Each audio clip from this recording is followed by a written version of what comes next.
नमस्कार, FM news देख रहे हैं। अब आपके साथ मैं हूं हर्ष त्यागी। प्रधानमंत्री नरेंद्र मोदी ने 11वीं सदी के भक्ति संत श्री रामानुजाचार्य की 216 फीट ऊंची स्टैच्यू ऑफ इक्वालिटी का अनावरण किया। प्रधानमंत्री ने शमशाबाद स्थित यज्ञशाला में पूजा पाठ किया। Statue of equality mega project पर 1000 करोड़ रुपए की लागत आई है। प्रतिमा बनाने में 1800 टन से अधिक पंच लोहों का उपयोग किया गया है। पार्क के चारों ओर 108 दिव्य देशम यानी कि मंदिर बनाए गए हैं। पत्थर के खंभों को राजस्थान में विशेष रूप से तराशा गया है। संत श्री रामानुजाचार्य की बैठी हुई मुद्रा में ये दुनिया की दूसरी सबसे बड़ी प्रतिमा है। इस मामले में थाईलैंड स्थित बुद्ध की प्रतिमा सबसे ऊंची है। बुद्ध की प्रतिमा की ऊंचाई 302 फीट है। संत श्री रामानुजाचार्य की प्रतिमा हैदराबाद के बाहरी इलाके शमशाबाद के 45 एकड़ के भव्य मंदिर परिसर में स्थापित की गई है।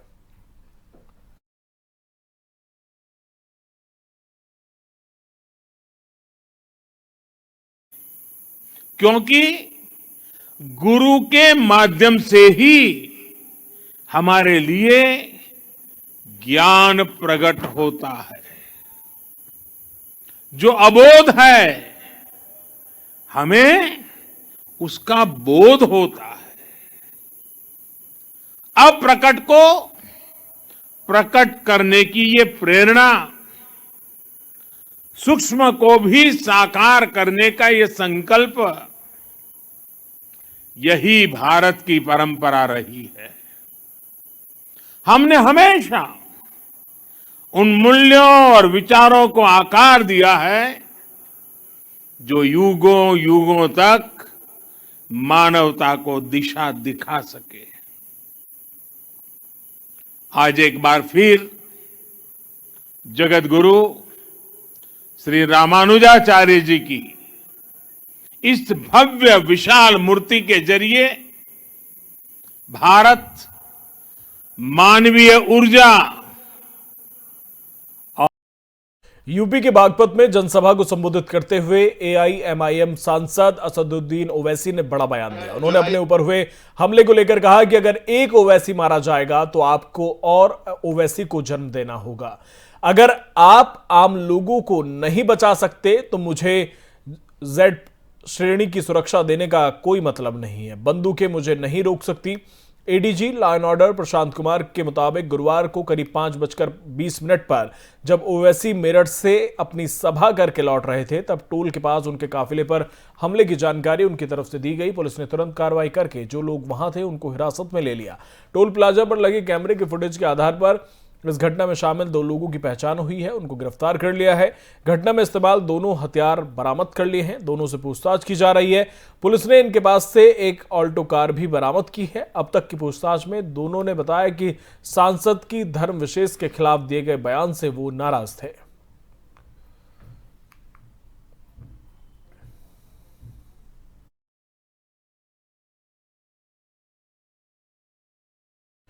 पंजाब के चुनावी घमासान के बीच सत्ताधारी पार्टी कांग्रेस के भीतर मुख्यमंत्री पद की उम्मीदवारी को लेकर एक घमासान चल रहा है। सीएम के पद पाने के लिए कांग्रेस प्रदेश अध्यक्ष नवजोत सिंह सिद्धू और मुख्यमंत्री चरणजीत सिंह चन्नी दोनों आमने सामने हैं। वहीं अब अमृतसर में पत्रकारों से बात करते हुए सिद्धू ने सीएम के चेहरे के बारे में कहा, नेता को ईमानदारी से चुनना होगा जो 60 से अधिक विधायकों को जीत सके और बाकी आलाकमान समझदार है। सिद्धू ने कहा कि अगर ईमानदार व्यक्ति चुना गया तो लाभ कम हो जाएगा, लेकिन अगर ईमानदार व्यक्ति नहीं चुना गया तो कोई भी अपना सब कुछ छोड़कर राजनीति में प्रवेश नहीं करेगा। सिद्धू ने आगे कहा कि ये पंजाब मॉडल पंजाब की प्रगति का मॉडल है। अगर किसी के पास इससे अच्छा मॉडल है तो मुझे बताएं, मैं उनके साथ जाने के लिए तैयार हूं। सिद्धू ने यह भी कहा कि वो किसानों की आय बढ़ाने के पक्ष में थे और अगर किसानों की फसल सड़क मार्ग से मध्य एशिया तक पहुंच जाएगी तो किसानों को फायदा होगा। हालांकि यहां के कुछ लोग इसे बर्दाश्त नहीं कर सके। मजीठिया के बारे में सिद्धू ने कहा कि बड़े बादल ने सुखबीर बादल को बचाने के लिए मेरे सामने मजीठिया भेजा था, लेकिन मुझे माफिया राज खत्म करना है।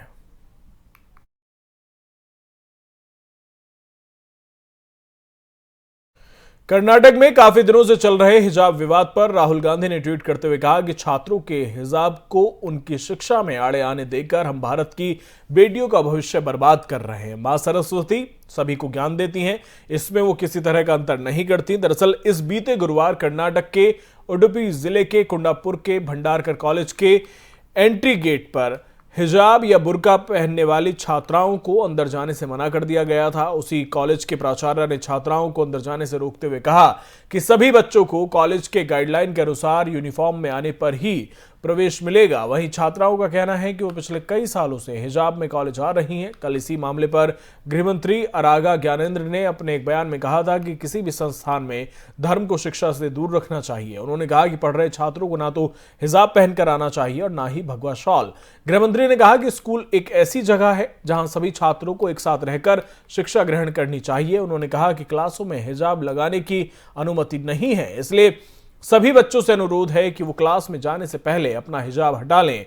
ज्ञानेंद्र एक सवाल के जवाब में कहते हैं कि स्कूल विद्या का मंदिर है जहां सभी धर्मों के छात्रों को साथ मिलकर सीखना चाहिए और इस भावना को आत्मसात करना चाहिए कि हम सभी अलग अलग नहीं बल्कि भारत माता की संतान हैं। यूपी विधानसभा चुनाव में पहले चरण के कुछ ही दिन बचे हैं और इससे पहले नेताओं की बयानबाजी कड़वाहट को पार करके धमकियों पर उतर आई है। अब कांग्रेस प्रत्याशी अजय राय की पीएम नरेंद्र मोदी और सीएम योगी आदित्यनाथ पर की गई विवादास्पद टिप्पणी से बवाल मचा है। अजय राय वाराणसी की पिंडरा सीट से कांग्रेस के प्रत्याशी हैं। अजय राय एक जनसभा में बोलते वक्त नमक पर बात करते करते मर्यादा भूल गए। भोजपुरी बोली में उन्होंने कहा कि वो नमक रखे रहिए, 7 मार्च के बाद मोदी और योगी को जमीन में खोद कर गाड़ देंगे। ये वीडियो सामने आने के बाद बीजेपी अपनी प्रतिद्वंदी कांग्रेस पर हमलावर हो गई है।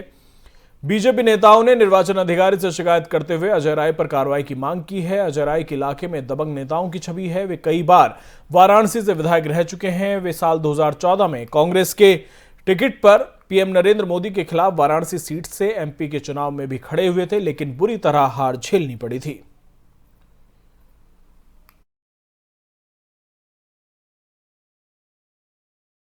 कांग्रेस नेता राहुल गांधी उत्तराखंड पहुंचे। इस दौरान उत्तराखंड के पूर्व मुख्यमंत्री हरीश रावत समेत तमाम नेता मौजूद रहे। राहुल गांधी ने जनसभा को संबोधित किया। उन्होंने कहा कि अंग्रेजों से लड़ाई किसानों मजदूरों ने लड़ी। इससे पहले सभा को संबोधित करते हुए हरीश रावत ने कहा कि राहुल गांधी का उत्तराखंड से विशेष नाता रहा है। उनके नाना पंडित जवाहरलाल नेहरू और गोविंद वल्लभ पंत ने इस क्षेत्र को बसाया था। अपना घोषणा पत्र जारी किया है। माननीय प्रियंका जी आई थी उस घोषणा पत्र को जारी करने के लिए। हमने उस घोषणा पत्र में कहा है कि 4 धाम हजारों हजार काम, वो हजारों हजार काम हमने बद्रीनाथ, केदारनाथ, गंगोत्री, यमुनोत्री के वरदान के रूप में, उनके आशीष के रूप में उत्तराखंड की जनता के सम्मुख रखे हैं। उसमें हमने कहा है आपसे कि आप हमारी सरकार बनाइए, हम 5 साल में 4 लाख रोजगार पैदा करेंगे स्थायी नेचर के। जो है हमने कहा है कि जो 57,000 पद सरकार में खाली पड़े हुए हैं, हम उनको पहले साल ही भर्ती उनको पूरा भरने का काम करेंगे। हमने आपसे कहा है कि हम जो स्वास्थ्य सेवाएं कोरोना काल में ध्वस्त हो गई थी, आप सब जानते हैं कि देश के अंदर दूसरे नंबर पर प्रतिशत के हिसाब से ज़्यादा लोग कहीं मरे तो हमारा उत्तराखंड है। इन्होंने स्वास्थ्य सेवाओं को बिल्कुल चरमरा दिया। हम स्वास्थ्य सेवाओं को सुधार करके हम स्वास्थ्य सेवाओं को गांव-गांव, द्वार-द्वार पहुंचाने का काम करेंगे। हम ऐसे 5 लाख लोगों को चयनित करेंगे जो कोरोना से त्रस्त होकर के जिनके काम बंद हो गए, नोटबंदी, जीएसटी से जिनके काम बंद हो गए, जो लोग आज खड़े नहीं हो पा रहे हैं, जो बिल्कुल गरीब हैं, अपने परिवारों के लिए बुनियादी सुविधाएं नहीं जुटा पा रहे हैं, उन परिवारों में से उन 5 लाख, वो संख्या ज़्यादा भी हो सकती है, हम उन लोगों को हम 40,000 रुपया हर साल देने का काम करेंगे ताकि वो खड़े हो सकें। वो हमारे नागरिक, हमारे राज्य के नागरिक हैं। एक निवेदन, एक पुष्प हमने आपको एक नारे के रूप में, एक कविता के रूप में दिया है। हमने आपसे कहा है कि बनाओ बनाओ कांग्रेस सरकार, लाओ लाओ कांग्रेस की सरकार, गैस का सिलेंडर नहीं होने देंगे 500 रुपये के पार। और हम आप सबको आश्वस्त करना चाहते हैं। हमने न्याय योजना लॉन्च की। मैंने 2 हिंदुस्तान की बात की, अमीर हिंदुस्तान, गरीब हिंदुस्तान। गोवा में हमने निर्णय लिया और वही हम उत्तराखंड में कर रहे हैं कि सबसे गरीब लोगों को कांग्रेस पार्टी की सरकार, चाहे गोवा में हो चाहे उत्तराखंड में हो, सीधे खाते में डायरेक्ट ट्रांसफर पैसा का हर महीने कर देगी, क्योंकि हम चाहते हैं कि सबसे गरीब जो लोग हैं उनको यह लगे कि वो अकेले नहीं हैं, उनकी सरकार, उनका प्रदेश उनके साथ खड़ा है। मैनिफेस्टो में और भी चीजें हैं जो हरीश रावत जी ने कहा, और मैंने ये छत्तीसगढ़ में भी कहा, मध्य प्रदेश में कहा, जहां भी हमारी सरकार बनती है। अगर हमने मैनिफेस्टो में चीज लिख दी है, जो भी चीफ मिनिस्टर बनेगा वो उसकी गारंटी है, उसको करना पड़ेगा। छत्तीसगढ़ में हमने कहा धान के लिए 2,500 रुपए मिलेगा। हमने कहा, बीजेपी के लोगों ने कहा करा नहीं जा सकता। अब जाइए छत्तीसगढ़, जाइए पूछ लीजिए, 2,500 रुपए धान के लिए मिलते हैं। हमने छत्तीसगढ़ में कहा हम डायरेक्ट ट्रांसफर पैसा सबसे गरीब लोगों को करके देंगे। 2 दिन पहले मैंने स्कीम का उद्घाटन किया, पहले चेक हमने पकड़ा दिए। दूसरी तरफ नरेंद्र मोदी जी के भाषण आपने सुने हैं, 2 करोड़ युवाओं को रोजगार दूंगा, याद है? 15 लाख रुपए बैंक अकाउंट में डाल दूंगा, याद है? आमदनी दुगनी कर दूंगा, याद है? याद है ना? काले धन को मिटा दूंगा, याद है ना? काले धन को मिटा दूंगा। मगर अब जो किसानों का है। गोवा विधानसभा चुनाव में बेरोजगारी और महिलाओं की सुरक्षा को बड़ा मुद्दा बताते हुए कांग्रेस ने बीजेपी की प्रमोद सावंत सरकार पर करारा हमला किया। कांग्रेस के वरिष्ठ नेता रणदीप सिंह सुरजेवाला ने गोवा चुनाव में कांग्रेस के प्रभारी दिनेश गुड्डू राव और अलका लांबा की मौजूदगी में बढ़ती बेरोजगारी और महिलाओं की सुरक्षा से जुड़े मामलों के ऊपर एक बुकलेट रिलीज की। इस मौके पर रणदीप सिंह सुरजेवाला ने कहा कि गोवा सरकार युवाओं को नौकरी देने में असफल रही है और राज्य में बेरोजगार युवाओं की संख्या पिछले 5 सालों में काफी बढ़ी है। महिला सुरक्षा के मुद्दे पर सुरजेवाला ने प्रमोद सावंत के साथ साथ उत्तर प्रदेश के मुख्यमंत्री योगी आदित्यनाथ और हरियाणा के मुख्यमंत्री मनोहर लाल खट्टर को भी आड़े हाथों लिया। सुरजेवाला ने कहा कि केंद्र सरकार भी निर्भया फंड के 6,000 करोड़ में से करीब 2,000 करोड़ रुपए का उपयोग कभी किया ही नहीं। सुरजेवाला ने गोवा में तृणमूल कांग्रेस के चुनावी अभियान के ऊपर कहा कि ममता बनर्जी का सम्मान कांग्रेस पार्टी करती है, क्योंकि एक समय में वो भी कांग्रेस परिवार का हिस्सा थी, लेकिन आज ममता बनर्जी और तृणमूल कांग्रेस को सोचना चाहिए कि गोवा में उनका चुनावी अभियान कहीं जाने अनजाने में बीजेपी की मदद तो नहीं कर रहा।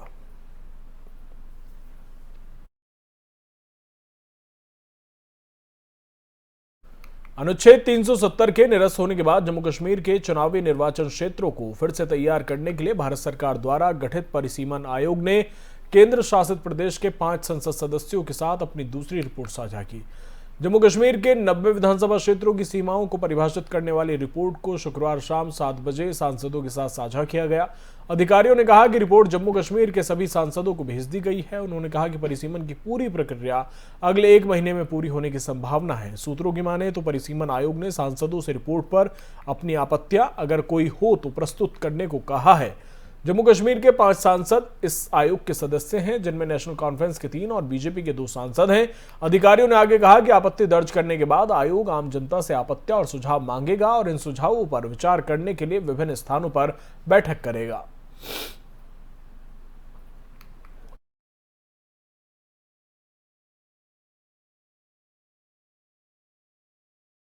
प्रसिद्ध उद्योगपति मुकेश अंबानी के घर के बाहर रखी गई विस्फोटक से भरी कार और उस कार के मालिक मनसुख हिरेन की हत्या के मामले में मुख्य आरोपी और बर्खास्त पुलिस अधिकारी सचिन वाजे ने प्रवर्तन निदेशालय के सामने पूछताछ में बड़ा खुलासा किया। वाजे ने कहा कि उसका निलंबन रद्द करने के लिए और उसकी पुनर्बहाली के लिए महाराष्ट्र के पूर्व गृह मंत्री अनिल देशमुख ने 2 करोड़ रुपए की मांग की थी। सचिन वाजे ने ईडी पूछताछ में बताया कि उसने 2 करोड़ देने में असमर्थता जताई थी। इसके बाद भी देशमुख ने निलंबन रद्द करने की अपील की एक अर्जी देने को कहा। देशमुख ने उसे कहा था कि शरद पवार समेत कुछ लोग नाराज हैं, वे उन्हें मनाने की कोशिश करेंगे। इसके बाद मुंबई के तत्कालीन पुलिस कमिश्नर परमबीर सिंह को सचिन वाजे का निलंबन रद्द करने के आदेश दिए गए। सचिन वाजे की मुंबई के CIU विभाग में नियुक्ति की गई।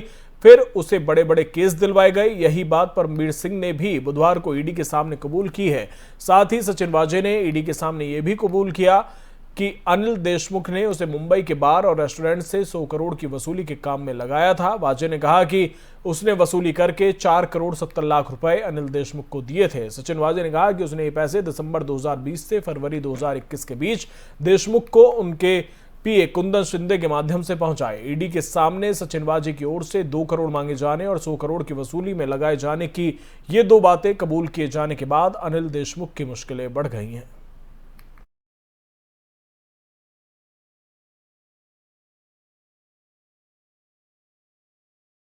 महाराष्ट्र के पूर्व मुख्यमंत्री देवेंद्र फडणवीस की पत्नी अमृता ने अजीब दावा किया है। अमृता ने दावा किया कि मुंबई में 3% तलाक ट्रैफिक जाम के कारण होते हैं। मला दिसतं की किती इथे ट्रॅफिक जॅम होतो, मला दिसतं की खड्ड्यांनी आम्हाला किती त्रास होतो, कारण मी रोज सामान्य स्त्री सारखी बाहेर निघते। तर कोणत्याही स्त्रीनी असा विचार नको करायला की जसे लोक बोलतात, या स्त्रिया बोलतात की मानसिक संतुलन गेलंय, नाही असं काही नाही आहे। आज तुम्हाला माहित आहे मुंबई ट्रॅफिक जॅममुळे किती % डिवोर्स होतात, 3% डिवोर्स, कारण आपण आपल्या फॅमिलीला वेळ नाही देऊ शकत। तर तुम्ही हे सगळं बंद करायला बोलणार नाही तर काय कराल?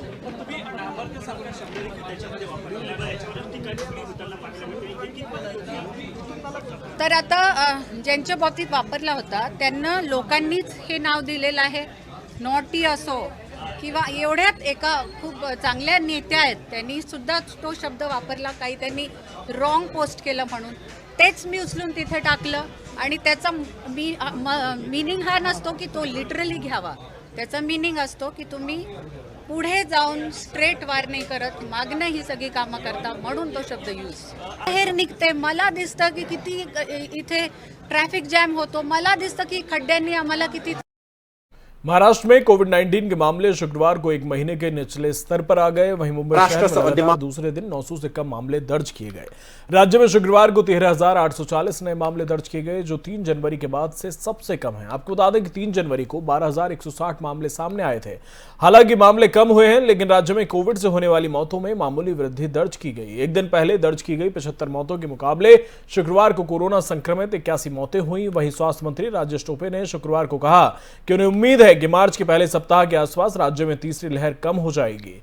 टोपे ने कहा कि राज्य के अधिकांश बड़े जिलों में मामलों में गिरावट शुरू हो गई है, लेकिन कुछ जिले ऐसे हैं जो इस समय पीक पर हैं और इसलिए हमारा अनुमान है कि मार्च की शुरुआत तक तीसरी लहर कम होने लगेगी। स्वास्थ्य मंत्रालय के आंकड़ों के मुताबिक राज्य के 3 शहरों में पिछले 24 घंटे में संक्रमण के 1000 से ज्यादा मामले दर्ज किए गए। इनमें पुणे में 2126 मामले, नागपुर में 1175 मामले और पिपंपी चिंचवड़ में 1089 मामले सामने आए हैं। गौरतलब है कि राज्य में कोरोना से अब तक 77,82,640 लोग संक्रमित हो चुके हैं। इनमें से 74,91,759 स्वस्थ भी हुए हैं। वहीं जानलेवा बीमारी से प्रदेश में कुल 1,42,940 लोगों की मौत हुई है।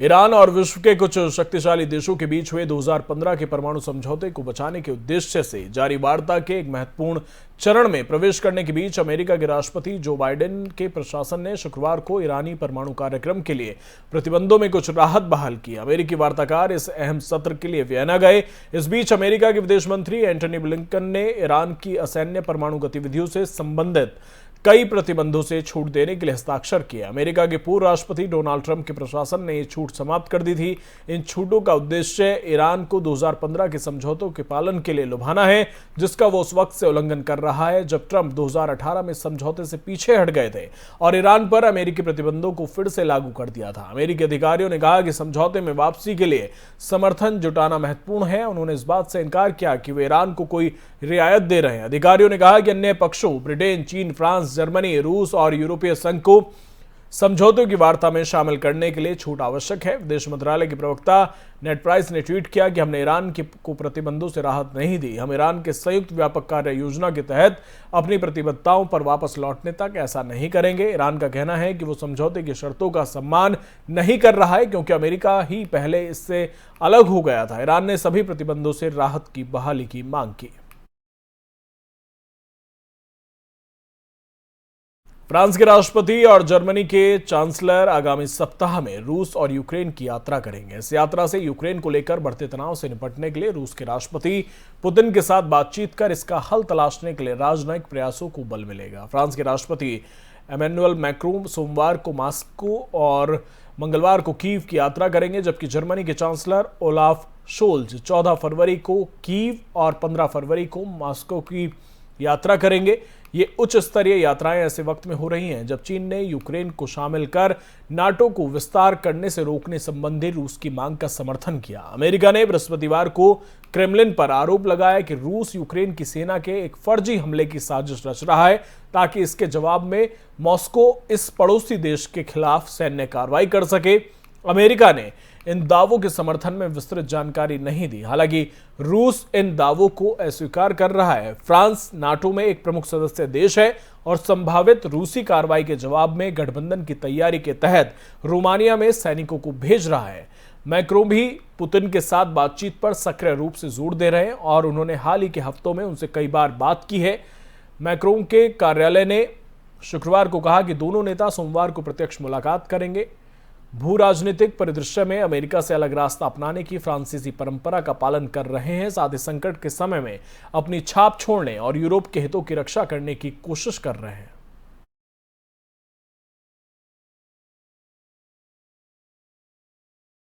फिलहाल मेरे साथ इतना ही। बने रहिए एफएम न्यूज के साथ। नमस्कार।